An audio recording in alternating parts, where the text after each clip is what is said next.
Dari situ nyokap memang sering banget ngajarin. Nah kayak lu mau gimana pun jadi cewek tuh harus mandiri, jangan deket dengan sama cowok gitu-gitu. Ya pasti laki-laki gue juga jangan sampai kayak bokap lah. Iya, siapa yang mau begitu? Gue lebih takut untuk ngutangin orang. Gini, gue kalau misalnya di saat orang minta utang, gue lebih memilih untuk kayak oh ya udah gue kasih lu, tapi gue nggak harap tuh duit balik lagi. Jadi istri kedua bokap gue.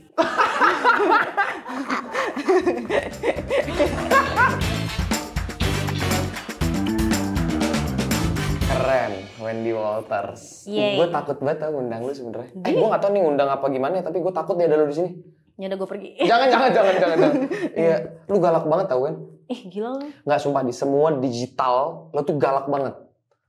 Sumpah segalak itu. Maksudnya tuh kayak cewek-cewek yang kalau dideketin tuh nih marah nih orang nih pasti nih gitu. Lu harus bedain galak sama tegas.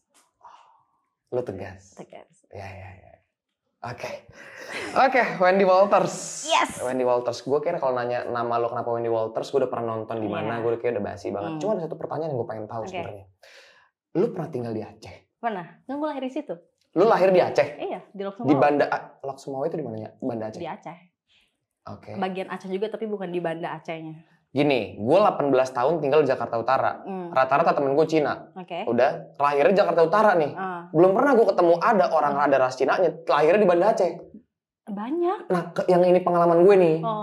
Gitu. Banyak sih, tapi banyak. Lu lahir di Aceh? Di Aceh, di Lok Sumawe. Boleh cerita nggak sih lu lahir di sana, bokap nyokap lu dari mana, bokap nyokap lu ketemu di mana? Nggak mungkin dong bokap nyokap lu ketemu di Bumble. Belum ada zaman itu. Kalau bokap nyokap ketemunya gue nggak pernah nanya sih, kebetulan udah cerai dari gue umur 2 tahun, jadi gue nggak pernah nanya. Udah broken home? Iya broken home saya. Jadi gue lahir di Aceh, habis itu kan kerusuhan 98. Karena kerusuhan 98 lu lahir tahun? 97. Berarti 1 tahun di Lok Sumawe, terus pindah ke Medan. Lebih tepatnya tuh di daerah Binjai sih, jadi bukan Medannya. Binjai gue tahu. Binjai kan orang baru-baru tahu gara-gara salam dari Binjai kan. Iya. Sebelum-sebelumnya tuh orang jarang ada yang tahu Binjai. Gitu.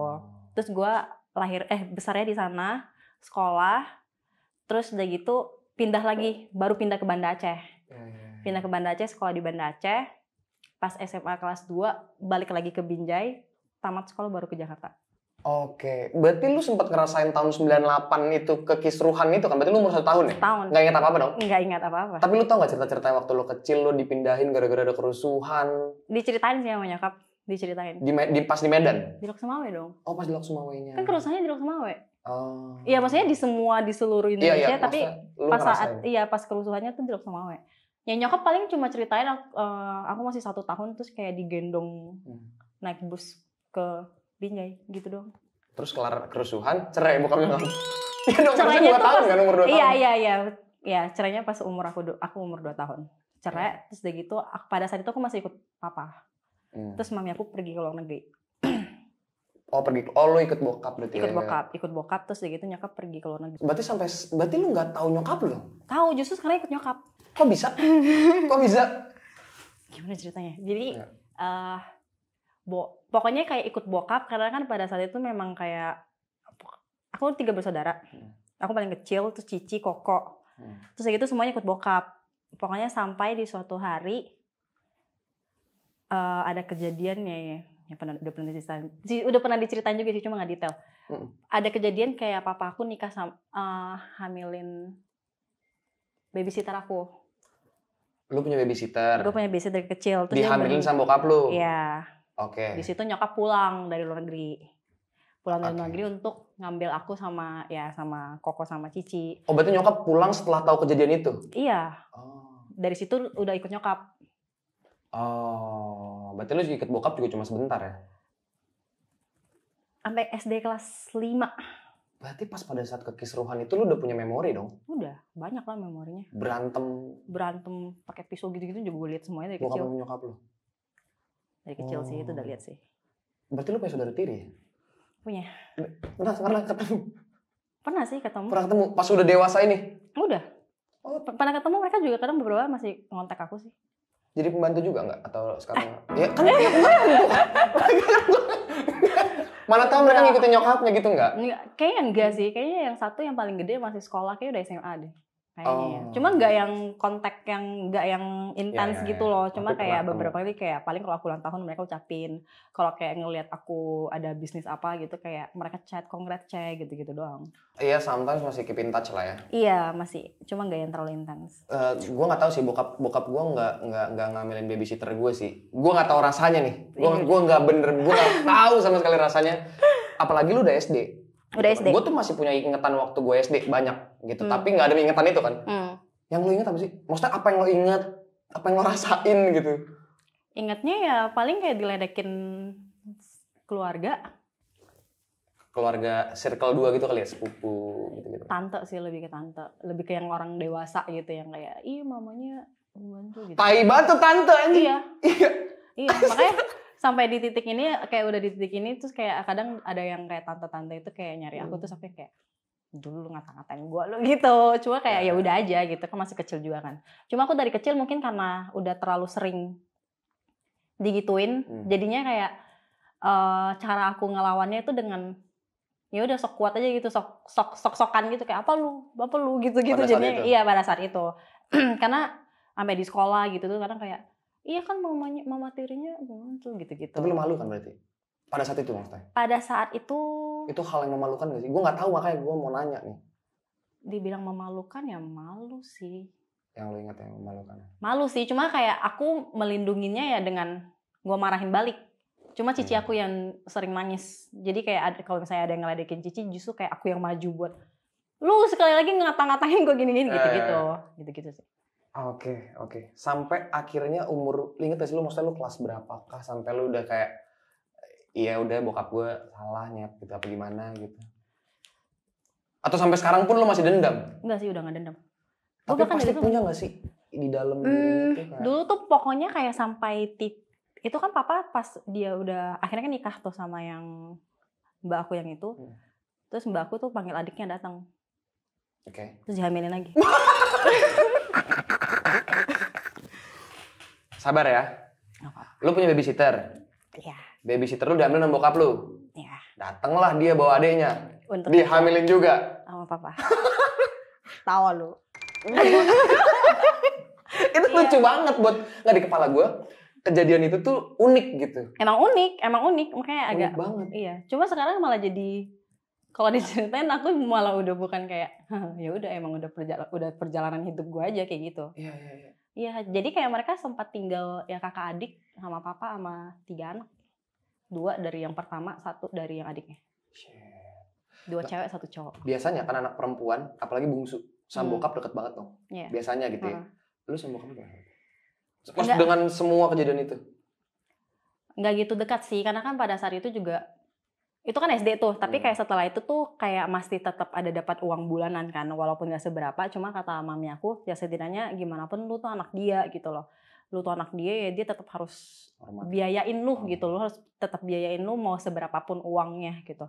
Paling lu dikasih 200.000, uang sekolah mana cukup? Iya, nggak bakal cukup. Ya cuma kayak ya itu, maksudnya kayak mami aku kan concernnya lebih kayak ya udah yang penting papa lu tetap harus ada tanggung jawab buat lu gitu. Sampai di titik aku ke rumah papa mau minta uang bulanan, terus nggak dikasih, terus di situ diusir intinya. Dia bilang kayak ya gue udah punya keluarga sendiri dan gue udah nggak butuh lo orang, jadi kayak udah. Di titik itu sempat lost contact lama banget, bener-bener lama banget lost contact lama banget. Tapi kayak makin dewasa, akunya yang udah memaafkan sendiri aja gitu, ngerti nggak sih? Kayak nggak tahu, nggak ada dendam, nggak ada apa-apa juga sih. Cuma akunya udah memaafkan diri sendiri. Terus kayak ngelihat papa juga udah tua, ya gimana pun juga dia bokap gue kan. Jadi masih ada sekarang bokap? Udah nggak ada. Oh, oke. Baru meninggal, nggak apa-apa. Baru meninggal 3 bulan lalu kali. Kok kayaknya sih lu nggak tahu berarti? Atau lu nggak terlalu tahu atau kayak oh ya udah? Gue tahu sih sebenarnya pas meninggal tuh gue tahu, dan kayak pas pemakamannya pun itu semua gue bantu urus. Maksudnya kayak biaya pemakaman itu kan lumayan tuh biayanya tuh. Ya lumayan, cuma tahu tapi kayak nggak tahu kenapa ya, gue nggak tahu sih berdosa atau nggak bilang ini. Cuma kayak gue tidak merasa terlalu kehilangan karena gue ngerasa semasa dia hidup juga gue tidak merasakan sosok bokap juga gitu kan. Lu lebih ke nyokap lu kan akhirnya tuh berkembang lu kan. Iya, karena kan dari SD kelas 5 berarti sampai sekarang itu udah berapa puluh tahun sama nyokap gitu. Jadi nyokap kayak, lu single fighter berarti? Banget. Makanya mungkin sifat tegas gue dari dia. Iya. Ya. Dari situ nyokap memang sering banget ngajarin, nah kayak lu mau gimana pun jadi cewek tuh harus mandiri, jangan berketergantungan sama cowok gitu-gitu. Terus gue yang kayak menyaksikan nyokap gimana, jadi mungkin keikut Ya, kali ya, apalagi satu keikut. rumah kan. Gitu. Ya maksudnya dia kan akhirnya menggantikan posisi bokap lu juga kan? Ya jadi bokap dan nyokap dalam iya. satu tubuh gitu kan? Iya benar. Sampai sekarang lu masih sama nyokap? Sampai sekarang udah enggak sih. Nyokap sekarang tinggal sendiri. Cuma dia rumahnya sebelahan sama cici aku. Iya. Cuma udah happy lah dia sekarang udah tinggal di rumah doang. Udah tinggal terima uang bulanan kan dari anak-anak. Itu semua menimbulkan trauma nggak di lu? Gue nggak tahu sih, bokap nyokap gue nggak cerai sih. Jadi gue nggak tahu. Jadi gue bener-bener gue pengen nanya nih gitu sebenarnya. Kalau dibilang trauma, bukan cuma cerainya ya, tapi apa yang dilakukan bokap lu, pembantu dan adiknya. Lucu banget, sorry. Masih unik banget gue. Ada sih sedikit sebenarnya, lebih ke kayak apa ya? Dibilang trauma mungkin enggak, cuma lebih ke jadi pelajaran aja, kayak oh gue kalau misalnya menikah nanti gue maunya nggak begitu gitu, maunya kayak ya udah gue bisa create positive family yang kayak gue bisa bahagia gitu sih, lebih ke situ sih. Ya, elunya berarti kan itu ngomongin di elunya kan, bukan laki-laki yang lo harapkan bakal nggak kayak bokap lo, tapi elunya nggak bakal kayak bokap lo. Ya pasti laki-laki gue juga jangan sampai kayak bokap lah. Iya, siapa yang mau begitu? Iya. Nggak, tapi maksudnya kan karena itu terjadi di diri lo, akhirnya itu yang akhirnya membentuk pola pikir lo kan, lo nggak bakal mau jadi kayak bokap lo gitu. Iya, itu juga sama kayak ya gue harus bisa kayak nyokap gue. Ya. Mau ada laki pun, iya. Maksudnya gue mikirnya kayak mau punya laki pun, ya gue tetap harus punya tabungan sendiri. Tabungan tuh kan berarti ngomongin lu juga punya hasil lu sendiri kan, bukan cuma harus kerja, nggak yang benar-benar cuma terima dari laki. Mungkin karena pengalaman hidup aku juga ya, balik lagi karena pengalaman hidup ngeliat nyokap kayak gitu, jadinya aku yang juga kayak kerja juga buat punya simpanan sendiri gitu. Cewek lu tuh kan cantik, gitu. Maksud gue gini. Cewek cantik itu lebih gampang loh untuk udah gue nggak usah kerja, biar laki gue aja yang kerja. Nggak bisa. Kenapa? Mungkin kan udah kebiasaan kerja. Kayak gue dari SMA sih, SMA kelas 1 kali ya. Dari SMA kelas 1 udah coba nyari duit sendiri. Apaan? Lu pekerjaan pertama lu berarti satu SMA tuh? SMP malah. Apa tuh? Jadi setiap kayak udah pulang sekolah, pulang les, itu tuh aku ke rumah saudara, terus kayak bantu jadi admin. Sehari dapat 100.000 kan. Lumayan, SMP kelas 3. Lumayan. 100.000 sehari. SMP kelas 2 malah. Jadi kayak dari SMP aku udah gak terima jajan dari nyokap. Dia benar-benar semuanya udah dari SMP kerjanya kayak gitu. SMP di mana sih? Di Aceh. SMP di Aceh. SMA itu udah pindah Binjai. 100.000 waktu lu SMP di Aceh tuh gede loh. Gede lah. Iya kan? Cuma itu kerjanya paling cuma sebulan. Cuma kayak ya jajan-jajan gitu ya bisa lah. Kayak ada kerja paling online shop gitu kan menghasilkan juga. Terus SMA juga udah nggak jajan, tapi aku ngajar dance. Terus kayak ikut latihan dance, terus kayak manggung di acara pernikahan orang, itu kan dapat duit juga. Iya. Manggung, nyanyi, nari. Kayak jadi nari buat penyambutan orang nikah. Iya. Kayak gitu-gitu kan dibayar juga. Jadi dari situ tuh udah bayar uang les sendiri, terus bayar uang bus sendiri, uang sekolah yang nggak bayar, uang sekolah yang dibantu sama mami sama cici. Ih, gue mah kalau udah kerja, kalau dikasih uang jajan sama nyokap, tetap gue ambil uang dari nyokap. Enggak sih. Lumayan buat beli miras. Malah aku pas SMP uang 100.000 pertama aku kasih ke nyokap. Karena kan ngerasa kayak, dari hasil kerja gue sendiri nih gitu. Walaupun cuma 100.000 ya, sih kayak kasih ke nyokap tuh kayak, gue bisa kasih nyokap duit gitu, gitu doang. Iya. Berarti gue bisa bilang awal lu mulai berkarir tuh sebenarnya lu jadi seorang pekerja kan, bukan jadi seorang entrepreneur gitu kan. Bekerja dari mulai admin segala macam. Terus akhirnya nih lu punya penghasilan yang tetap ya. Sebelum di entertainer nih gue ngomongnya ya. Lu tuh apa sih? Maksudnya bekerja sebagai apa sih? Jadi dulu tuh pas udah tamat sekolah kan aku disuruh kuliah. Tapi aku anaknya memang gak suka belajar, lebih ke suka yang praktek gitu loh. Belajar langsung lah, bukan teori lah ya. Karena susah lah masuk otak gitu. Terus udah gitu pas udah tamat sekolah kebetulan cici aku kerja di bank, jadi manajer. Nah dari situ tuh aku ngeliatnya kayak, kok kayak keren ya kerja di kantor, pakai bajunya rapi gitu, ngerti gak sih? Gue dari dulu cita-cita gue tuh kalau ngeliat orang kerja di Sudirman tuh menurut gue keren banget. High heels, gitu. Kayak rapi gitu, kayak keren aja gitu, kayak pakai jas gitu, keren banget. Jadi kayak dari situ tuh gue nya kayak oke, gue mau kayak Enci gue. Jadi kerja di bank. Gue dulu kerja di bank jadi Lu sempet marketing. kerja di bank? Ngurusin duit orang. Berapa lama? Teller bank itu gue nggak tahu. Marketing. Oh. Jadi kayak masukin deposito, nawarin Iya. deposito gitu-gitu. Telepon sih, biasanya ada telepon terus ngajak ketemu. Digaji berapa? Gaji pokoknya 5 juta belum termasuk bonus. Ya mungkin sebulan lu bersih-bersih 8,5 sampai 10 kali ya? Bisa dapat segitu. Itu tergantung dari target. Jadi kan kita kalau marketing dulu tuh ada dikasih target. Misalnya kayak lu 1 bulan harus bisa bawa customer masuk 2,5 M. Lu sempet gitu. di masa itu berarti ya? Iya. Enggak, soalnya lu tuh kan muncul di publik tuh duar tiba-tiba gitu loh. Maksudnya gue nggak tahu apakah ternyata lu pernah di masa lu dapet gaji UMR segala macam. Benar. Justru semuanya tuh berawal dari situ dan bahkan sampai di titik sekarang pun kadang aku kangen sama kondisi kantor karena menurutku lebih terschedule, terstruktur terus kayak ada targetnya gitu loh. Jadi kita ngerasa kayak kangen sih kadang kangen sih. Mau coba lagi nggak? Kalau misalnya tuh coba-coba sebulan gitu ya? Iya pengen, jujur pengen banget. Kayak kangen aja, orang kadang aku suka iseng randomly telepon teman kayak halo saya dari gini suka iseng aja gitu kayak ngisengin mereka telepon marketing aja gitu. Oke, lu pernah jadi marketing bank ya? Marketing bank itu lumayan lama sih, lupa lagi deh. Berapa tahun? 5 tahun? Enggak, 3 tahun? Kayak 2-3 tahun terus aku keluar terus masuk ke perusahaan Taiwan. Aku jadi PA-nya dia. PA salah satu board directornya gitu Iya, ya? dari PA dari direkturnya. Jadi ngurusin semuanya dari ekspor impor barangnya lalai gitu. Itu nggak perlu ditanyain sarjana atau di mereka? Di bank segala macam? Nggak perlu sih. Karena kebetulan customer aku ini bos aku yang PA ini dulu tuh customer bank aku. Jadi dia mungkin ngelihat dari cara aku nge-handle dia pas di bank tuh dia langsung nge-hire gitu. Terus dia berani kasih gaji lebih besar, terus aku mikirnya kayak oh ya udah why not gitu. Itu berapa tahun tuh? Itu kayak 1 tahunan sih. 1 tahun habis itu baru aku langsung terjun ke entertain. Berarti gini, gue bisa bilang 100 juta pertama lo dapetin setelah lo di entertain kan? Iya. Lo inget gak masa itu? 100 juta pertama lo? Gak tau 100 juta tuh menurut gue ya, banyak jadi acuan orang kayak gue udah achieve nih 100 juta pertama gue. Jadi abis dari 100 juta, lompatnya agak jauh tuh soalnya ke 1M. 1M, iya. Lo dapet 100 juta pertama lo tuh, lo inget gak momen itu? Ingat sih, ingat. Itu endorse atau apa? Endorse. Itu 100 juta pertama tuh awalnya tuh aku mikirnya kayak Gila dulu kan aku kayak nge-handle duit orang kan. Maksudnya kayak duit orang masuk terus kayak gila masuknya bisa 1M, 1,5M. Mereka tapi yang lo dapet berapa sih? Iya gitu. Terus habis itu kayak pas aku punya sendiri tuh kayak oh wow gitu keren gitu. Tapi benar maksudnya kayak di saat kita udah reach that point pasti kita bakal aim lebih terus gitu. Iya itu benar sih. Aim selanjutnya biasa ke 1M tuh biasanya. Iya. Nggak ke 500 juta gitu. Iya. Pasti langsung ketep gitu. Ke 1M tuh biasa dia masih ada tuh ke 2,5M, ke 5M, ke 10M gitu. Kayak nge-challenge diri sendiri gitu. Iya. Tapi aku nganggapnya jadi kayak game sih. Iya. Iya nggak sih kayak dinner dash. Iya, lu udah achieve 1 hal. Sumpah gue ngebayangin tuh selalu hidup gue tuh kayak dinner dash. Kayak dinner dash kan ada tuh 1 hari kalau tutup toko tuh harus dapat koinnya 5.000 gitu. Jadi kayak aku selalu kayak oke, gue sampai akhir tahun gue harus bisa dapat 10M gitu. Iya. Ya gimana caranya lu kerja untuk bisa dapetin ngejar itu?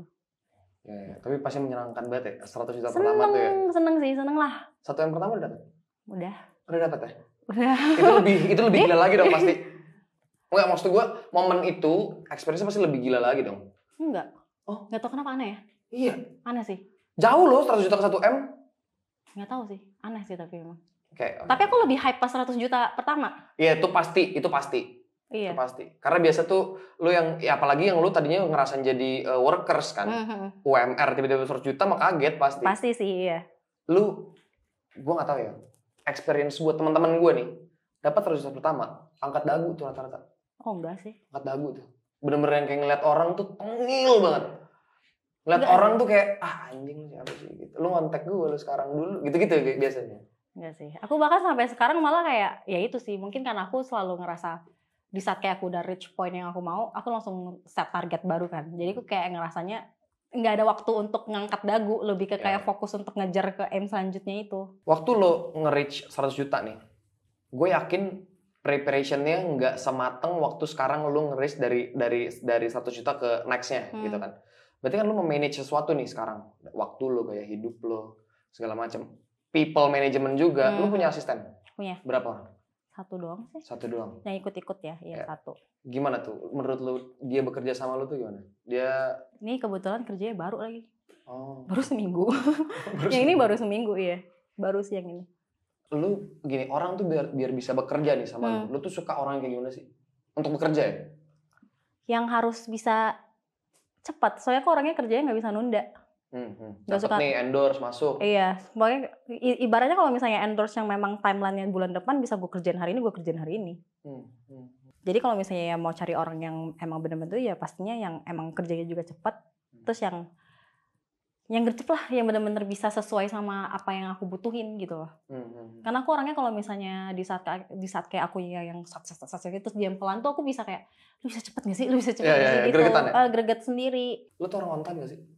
Banget. Orangnya on time banget. On time siapa kalau misalnya untuk kerjaannya. Untuk kerjaan. Gue tuh takut kalau telat. Takut kenapa? Merasa bersalah aja. Ya ibaratnya kalau disuruh ngepost sesuatu, ini kita bahas in terms of kerjaan ya. Disuruh ngepost sesuatu, misalnya kayak tiba-tiba aku telat 5 menit aja tuh udah takut sendiri. Kayak aduh, brandnya marah gak ya? Aduh ini marah gak ya? Gitu-gitu. Karena mungkin sebenarnya gak juga gitu kan. Iya, balik lagi mungkin karena dulu pengalaman aku kerja di bank. Aku ketemu sama orang-orang besar kan, mereka pasti menghargai waktu banget gitu loh. Kayak mereka mau meluangkan waktu untuk ketemu sama aku, untuk aku jelasin produk aja tuh udah berharga banget. Jadi kayak di mana-mana tuh pasti seusaha mungkin on time. Lu sangat menghargai waktu ya? Yalah. Ya maksudnya nggak banyak. Banyak juga orang yang ngerti sih. Ngerti. Ngeliat orang sih sebenarnya. Iya, ngeliat orang sih kalau aku. Kalau udah yang teman-teman biasa udah tahu dia telat ya udah. Janjinya harusnya jam 9, aku bilangnya jam 6 supaya kayak dia bisa on time ke jam 9 gitu. Artinya ini semua kan sebenarnya timeline-nya tuh timeline-nya tuh jadi sinkron nih dari mulai lo waktu kecil, semua masalah lo tinggal di mana, terus lo dibawa kemana, bokap lo kayak gitu segala, terus lo awal mulai karir lo bekerja segala macam, itu kan akhirnya membentuk lo kan? Pastinya atau enggak? Membentuk sih, menurutku kayak perjalanan hidup aku mau jelek mau bagus semuanya pasti ngasih impact ke diri sih. Oh, lo percaya itu ya? Percaya. Ini nggak liat nih tato. Itu ada. Turn your wounds into wisdom. Apa? Baca. Tulisannya sambung. Ya baca dong. Turn your wounds into wisdom. Into wisdom artinya apa sih? Ya kayak wound itu kayak luka. Jadi ini tuh sebagai sesuatu yang bisa bijak untuk hidup lu. Jadi mau lu sejatuh apapun, mau lu mau sehancur apapun ya udah jadi untuk pengalaman hidup aja pasti ada poin menurutku. Mau sejelek apapun pasti ada poin yang diajarin ke hidup. Iya. Ini quotes-nya si Oprah. Aku udah pegang ini dari SMP. Makanya sampai aku tato.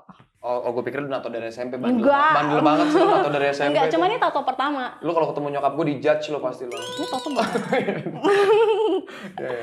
Oh, itu yang lo pegang banget ya kata-kata itu. Pegang banget sih. Artinya semua even luka, kehancuran pun bisa membentuk. Mau hancur apapun itu pasti ada pelajaran di baliknya yang bisa ngebentuk sampai di titik sekarang. Enggak, gue kayak kalau ngebahas tato lumayan banyak. Panjang sih, lumayan banyak. Iya. Tapi ini tato lu nih semua ada artinya? Ada artinya. Atau lu yang kayak BM doang kayak lucu nih tato gitu? Ada artinya sih semuanya, kecuali ini sama ini ya anjing-anjing aja sih. Anjing-anjing. Ini doang yang paling iseng. Sisanya semuanya ada artinya. Lu kan pecinta anjing banget ya? Iya. Lu juga pecinta Justin Bieber? Iya. Kalau disuruh pilih salah satu lu pilih mana? Anjing. Justin Bieber loh. Anjing. Sama Justin Bieber setahun. Anjing. Sama Justin Bieber seumur hidup. Anjing. Ih parah banget. Ini kenapa parah? Lu kan fanatik sama Justin Bieber, lu harus. Ya kan fanatik doang ngefans. Anjing nemenin gua, mau gua sedih, mau gua apa dia di sebelah gua. Iya bener-bener. Tapi feelingnya anjing tuh kita pulang dia pengen banget kita tuh. Iya, karena kalau pulang capek-capek ngeliat anjing tuh udah happy. Iya. Apa hal di dunia ini yang kalau tadi kan lu masih bisa tolerate ya soal Justin Bieber. Lu fanatik banget ya sama dia, tapi lu bisa tolerate buat anjing. Iya. Apa hal di dunia ini yang paling nggak bisa lu tolerate? Dikhianati mungkin. Dikhianati. Oke. Tapi lu pernah berkhianat gak? Maksudnya apapun ya. Pernah lah pasti. Semua orang pasti pernah nggak sih? Ya ibaratnya gue bilang gue nggak suka orang telat, tapi gue pasti pernah telat gitu. Iya. Ya mungkin gue pernah secara sadar atau tidak sadar gue nggak tahu. Cuma kan kalau misalnya orang ngerasanya gue berkhianat ya udah berarti gue berkhianat. Ya, berkhianat tuh kan sebenarnya yang skopnya luas juga sih. Skopnya tuh kalau yang gue underline berkhianat tuh sebenarnya step back ya. Jadi bener-bener lo tuh ditusuk gitu menurut gue. Maksudnya kalau kayak lo telat tuh nggak ada yang disakitin juga, bete-bete aja paling ya. Bentar gue mikir dulu, apakah gue pernah nge-step back orang? Kayak nggak pernah sih. Pernah nggak step? Ini temen ya, sahabat, lu utangin dia terus lu hilang. Pas ditanya, Nggak pernah, aku nggak pernah ngutang sama orang. Karena aku takut. gue boleh ngutang nggak, Man? Nggak boleh. Oh, nggak boleh. Justru tuh gue bukannya kayak itu, karena gue lebih takut untuk ngutangin orang, karena di saat kayak gue ngutangin gini, gue kalau misalnya di saat orang minta utang, gue lebih memilih untuk kayak oh ya udah gue kasih lu, tapi gue nggak harap tuh duit balik lagi. Daripada gue makan hati untuk nagih sama lu, kalau misalnya lu mau balikin ya udah, tapi kalau misalnya enggak pun ya udah, gue nganggap tuh memang duit memang gue kasih ke lu. Ya. Gitu. Kalau untuk gue, apakah gue pernah step back orang gitu? Gue sih nggak pernah merasa, tapi mungkin kalau misalnya ada orang yang merasa, ya aku nggak tahu. Ya. Gitu. Sepengetahuan lu nggak ada lah ya? Sepengetahuan aku sih nggak ada. Oke. Sepengetahuan aku ya. Cuma kalau orang berasa ya aku nggak tahu. Gue ngobrol sama lu tuh, kita baru kenal banget. Kita nggak kenal ya sebelumnya ya? Nggak. Kayak udah muncul. Udah kayak mau sulap nih, makanya kita nggak kenal ya sebenarnya. Ya, nggak tahu sih, gue melihat tuh lu tuh orangnya pakem banget. Kalau udah nggak berkhianat. Kalau nggak telat nggak boleh telat. Kayak gitu kayaknya. Lumayan. Mungkin bawaan dari nyokap juga kalau yang tadi kita bahas ya segala macam. Gue nggak tahu deh, lu tuh punya self love yang tinggi nggak sih terhadap diri lu? Sekarang iya sih. Sekarang iya? Iya. Dulu enggak? Dulu enggak. Dulu paling kayak lebih ke... Apa bentuk ketidak self lovean lu dulu? Paling kalau misalnya emosi lebih nggak bisa dikontrol, terus dia kayak jadinya larinya tuh ke kayak marah-marah sama semua orang, sama orang terdekat, even ke nyokap gitu-gitu. Jadinya kayak marah-marah, teriak-teriak nggak jelas, terus kayak masih kecil lagi tuh. Masih kecil. Ngelawan orang tua itu tuh, terus dari itu kayak lebih ke kayak apa ya? Aku pernah self harm juga sih, tapi dulu udah lama banget. Dan setelah aku ngelakuin itu aku ngerasa salah dan kayak ngapain gue ngelukain diri gue sendiri gitu. Jadi sekarang aku lariinnya ke olahraga. Dance, pole dance, apa sih nyebutnya apa sih? Pole dance treatment Muay Thai. Oh. Itu kan maksudnya kayak sesuatu yang nguras tenaga ya? Iya, di saat lu emosi lu tinggal pukul-pukul tapi itu menghasilkan sesuatu yang positif di badan lu. Iya. Ini boleh gak sih ngomong kayak gini? Nggak apa-apa. Kalau kayak treatment lu kayak disuntik-suntik kan sakit. Iya. Tapi ya udah, kan itu yang gue cari. Tapi maksudnya kayak di saat sakit pun menghasilkan sesuatu yang bagus buat wajah gue gitu. Iya. Bukannya kayak asal. Iya, pasca lu ngelakuin itu tuh ada efeknya buat badan lu langsung. Iya, dan efeknya tuh bagus, bukannya nggak bagus gitu. Gue kebayang gue kalau lagi stres terus gue pole dance tuh gue pusing gitu, gue muter-muter gitu. Nggak pusing sih, karena lebih ke sakit. Karena kan kita nahannya pakai makanya kayak badanku bisa biru-biru tuh kan karena nahan sakit. Cuma jadinya kayak di saat aku sekarang di saat aku lagi emosi, lagi sedih atau apa, aku larinya ke olahraga yang menurutku jadi bermanfaat untuk badan sih. Kalau nggak sekarang paling baca buku kalau lagi emosi enggak sih. Ngewarnai. Pusing sih baca buku lagi. Iya pasti pusing, ngewarnai. Itu juga salah satu trik dari psikologku. Karena katanya gue stres kayak buku gambar.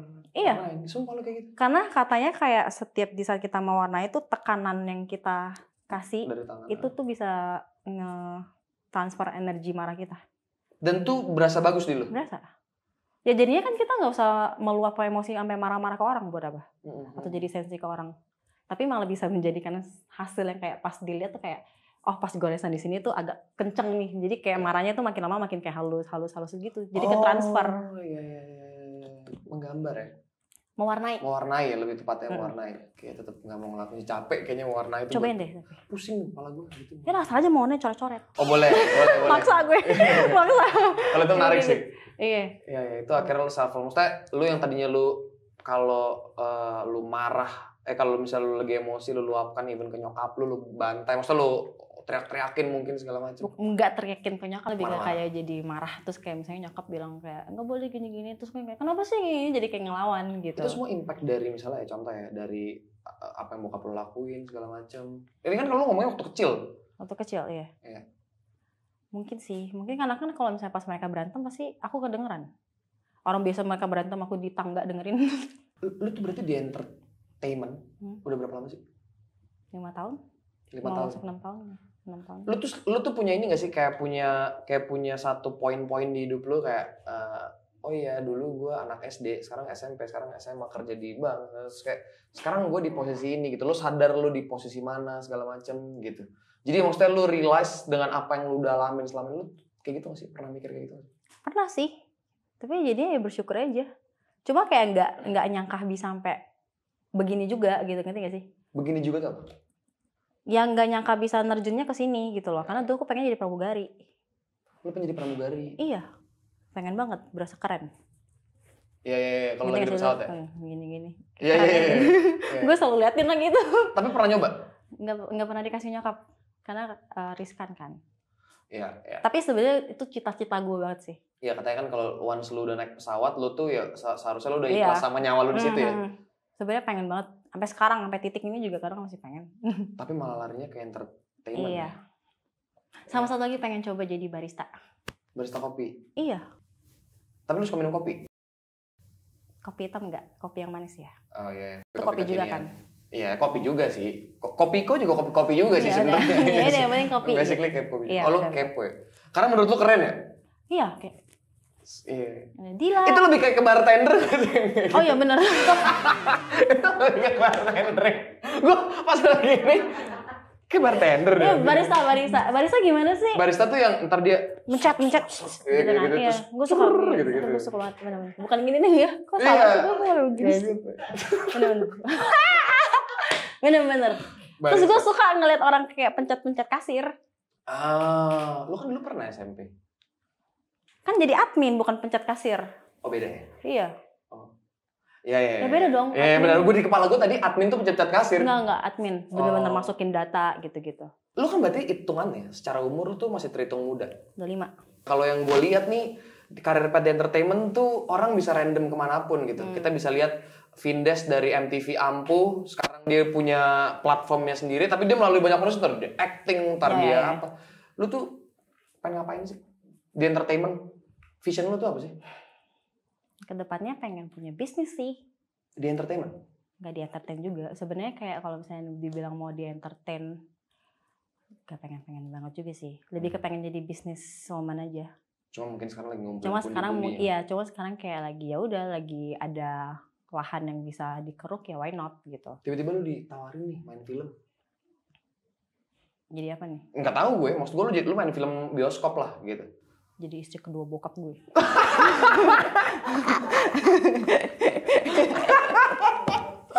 Nah, nggak tahu sih ya. Mungkin harus les acting dulu kali. Ya tapi lu ya mungkin kalau misalnya memang itu something new kan buat lu. Something new kayak aku nggak apa-apa sih mempelajari something new kalau misalnya memang bisa ya. Ayo, kalau misalnya nggak bisa ya udah. Ya. Tapi yang punya pengalaman setidaknya di bidang itu gitu. Kayak jadi podcaster, jadi host gitu? Nggak bisa. Kenapa? Karena gue nggak bisa ngajak orang ngomong. Iya itu terlepas dari itu skill apa enggak, lo harus punya sense untuk kepo terus sih sama orang. Maksudnya tuh kayak aku tuh selalu mengagumi orang yang kayak di saat pertama kali ketemu tuh bisa langsung supel banget gitu ketemu sama orang tuh bisa kayak lu gini itu gue nggak bisa. Lu enggak ya? Nggak bisa. Lu tuh pasti tipikal orang yang kalau baru pertama ketemu dijudge ya? Iya makanya mungkin orang kayak sombong nih orang gitu karena sebenarnya aku tuh pengen untuk blend in tapi gue nggak tahu gimana caranya untuk masuk dan kayak selalu ngerasa apa ya nggak pede aja, nggak pede untuk masuk ke situ gitu. Tipikal kayak Anda ini emang sering dijudge memang. Sering dijudge, maksudnya lu angkat dagu, seakan-akan angkat dagu, paham nggak? Padahal enggak sebenarnya. Padahal aku pengen untuk masuk, cuma kayak di saat aku masuk aku ngerasa kayak aku yang paling outsider banget, kayak gue outsider banget, kayak kenapa takut dianggap sok asik sama orang, jadi aku memilih untuk kayak udah deh. Gitu. Sebenarnya so asik aja tau, karena lu so asik nggak so asik, lu tetap akan dijudge so asik. Sumpah. Gue nggak judge lu diem aja. Karena memang gue sebenarnya lu nggak judge pun dijudge orang lain so asik gitu. Jadi lu diem pun lu bilang so asik kan sombong. Sama aja. Sama-sama annoying kan. Cuma saat kayak gue sok asik jadinya jayus. Ya mungkin ya kalau itu. Gue overthinking sih, itu lebih tepatnya. Gue overthinking, gue takut untuk ngajak orang ngobrol dah. Ya. Makanya kadang kalau sempat juga kan beberapa teman kayak kita bikin podcast gini, orang gue aja nggak bisa ngajak orang ngomong, usul gue podcast gitu. Itu kayak istri Justin Bieber, kayaknya dia juga nggak jago-jago banget ya jadi host. Dia tipikalnya tuh kan yang kayak yang ngobrol cewek ke cewek aja gitu. Yes. Ngobrol cewek ke cewek itu kan biasanya lebih santai ya. Kalau enggak tuh biasanya lebih serius, lebih lo harus ngulik. Oh iya. Gue nonton Hailey Bieber kayaknya. Gue aja belum nonton lagi. Kalau udah nonton duluan. Karena gue tahu lu suka Justin Bieber, jadi gue harus ngulik. Kalau enggak kan gue gak punya knowledge apa-apa. Ini aja gue belum nonton, jadi lu ngomong gue juga gak masuk. Lu harus nonton tadi. Jadi gue yang rekomendasiin. Jadi lu yang ngejelasin benar ya udah. Iya. Kok jadi lu yang lebih mendalami gitu. Iya. Bener. Wen, lu ada gak sih menurut lu cewek di luar sana tuh Harusnya dia kayak gimana sih? Gue nih karena gue melihat adanya penyimpangan stigma tentang woman empower. Kenapa gue bilang kayak gitu? Woman empower tuh kan ya support woman lah ya. Gitu. Tapi ada cewek pengen jadi ibu rumah tangga nih. Dia yang pengen nih jadi ibu rumah tangga, dijudge. Ih, lu jadi ibu rumah tangga doang. Cewek kan harusnya lebih bisa kerja, bisa ini, bisa itu. Nah, menurut gue tuh jadi salah stigma nih. Nggak tahu sih kalau menurut lu cewek tuh harusnya gimana sih? Cewek ya udah lakuin aja apa yang lu mau. Kalau misalnya memang lo mau jadi ibu rumah tangga ya jadi ibu rumah tangga. Lo mau jadi pebisnis ya udah lo jadi pebisnis. Menurut aku kayak gitu sih ya. Lu nggak mau jadi ibu rumah tangga?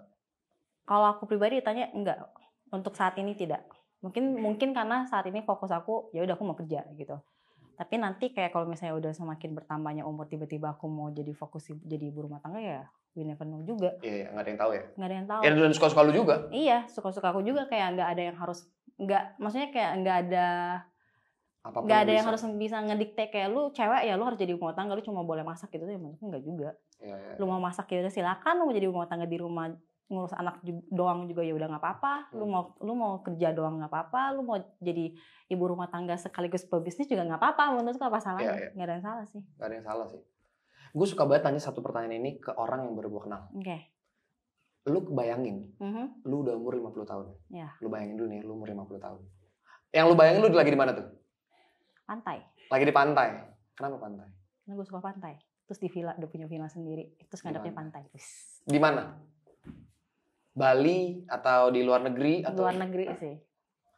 Yang bener-bener sendiri gitu. Sama anjing lah. Sama anjing. Sama pasangan hidup mungkin. Gue harus aminin dong. Iya, Ya harus aminin dong. Bener-bener. Gak tau sih, langsung kebayangnya pantai aja sih. Oke. Kenapa emang kenapa ada apa dengan Enggak, gue suka ngebayangin, gue suka ngedenger bayangan orang. Lalu apa? Gue di pantai juga. Kenapa pantai? Pasti ikut-ikut. Enggak, karena di pantai lu sambil nyimeng tuh enak banget. Tapi kan di sini ilegal, Iya, tapi nggak boleh kan. Iya, gitu. bener-bener. Sendiri sama pasangan? Sama pasangan. Oke. Sendiri bosen banget gue, pasti ngobrol sama pasir. Iya sih, bener. Basi, Bener juga, gitu. iya. Sama bintang laut tuh agak nggak jawab mereka gitu kalau ditanya. Gitu. Bener. Udah sih paling itu aja. Thank you Wendy udah datang. Sukses terus ya. Lu juga ya. Sukses pasti. Garing banget kan? Garing banget. Garing banget, Ntar gue kita bilang ketemu di garing. pantai. Garing kan? Garing. Lumayan. Ya udah, bye. Lo ngerti kan kenapa gue gak bisa kalau ada job podcast? Karena garing. Enggak garing. Maksudnya nggak ada yang tahu loh. Maksudnya orang tuh ngelihat lu tuh mungkin lo tuh overthinking. Overthinking sih. Lo overthinking soalnya. Banyak orang mungkin yang ngelihat lo, nih Wendy nih keren, gue mau jadi kayak dia. Sebenarnya dengan keterbatasan lo dalam hal podcast tadi misalnya. Tapi lo kan mungkin kekurangan lo di situ, kelebihan lo bukan lo ada tempat lain kelebihan lo gitu. Jadi gak ada yang tahu. Dari podcast ini lo bisa menginfluence banyak orang. Thank you. Oke, terima kasih.